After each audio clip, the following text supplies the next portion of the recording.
Tuesday the 8th of March, and it's a quiet day today because I've got my Premier Pro course tonight, and as I said on Sunday, I'm going to talk about my claims to fame because I knew today would be a bit quiet. So I'm going to work back in time. These are all the people I've encountered in my life. 2015, I just moved into Westminster and I encountered the England rugby team. But because it was quite late at night, they were all milling around outside a hotel, and I was walking along the street and I wasn't that sure of the area at that point. So I crossed the road because I thought they were all thugs in hoodies. And there you are. They weren't. It was the England rugby team, and I could have walked through the middle of them.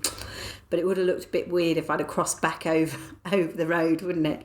I also was queuing up in between some of the Newcastle Falcons when I had a business trip to Newcastle once. My God, they are massive. Rugby players are huge. Sadly, it wasn't when Johnny Wilkinson was playing. It was a little bit after his time.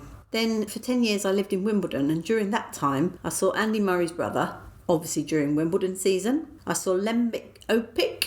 I think he's a politician or was a politician. He was eating dinner in the fire stables. I saw Annette Crosby, who used to live in Wimbledon, I believe. She was walking along the street. But the most notable is June Whitfield, because she and I shared a hairdresser. And one day I just looked to the right of me and there she was, sat in the chair in the hairdressers. And apparently she went in every week. So in about 97, 98, I saw Emily Wolf from the Full Monty. She was stood next to me in Covent Garden as we were watching some open air activities going on. And I also saw Lionel Blair in Bloomsbury. I was going to the Eastman Dental Hospital because I worked there very, very briefly, just temporary. And he was outside a pub, just sat on a bench with some friends.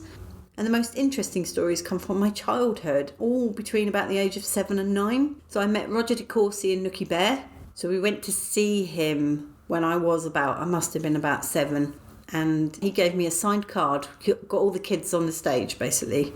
And if you don't know who he is, Google him. Nookie Bear was a very rude bear. I met Eric Morley, and I met him in hospital because he had an adopted daughter, Katie. I think her name was Katie. Now, Eric Morley is the founder of Miss World and Come Dancing, the original Strictly Come Dancing. And as I was reading up about this, it's really sad to note that his daughter doesn't seem to appear on his Wikipedia page, because I do know she died not long after that. We shared a private side ward, and that's not as flash as it sounds. I was only in there because they'd done some particularly nasty things to me the day before, but we were both in there because we both had scoliosis. Katie, as it turns out, had other health issues, and as I say, she sadly passed away not long after that. Eric Morley and his wife were lovely. I remember his wife gave me a strawberry and Eric Morley kissed me on the cheek. So I remember that. 9 years old I was then. And then the final one is Tony Curry, also known as Top Cat. And he was a footballer in the 70s. He played for Sheffield United, Leeds United and Queen's Park Rangers and, of course, England. So we started with England rugby, we've ended with English football. But he signed my plaster. So he was a really nice guy. He was having knee surgery, again in hospital. He was having knee surgery. And I have real memories of what a nice guy he was. Or not what a nice guy he was to me, I should say. Because he's still around.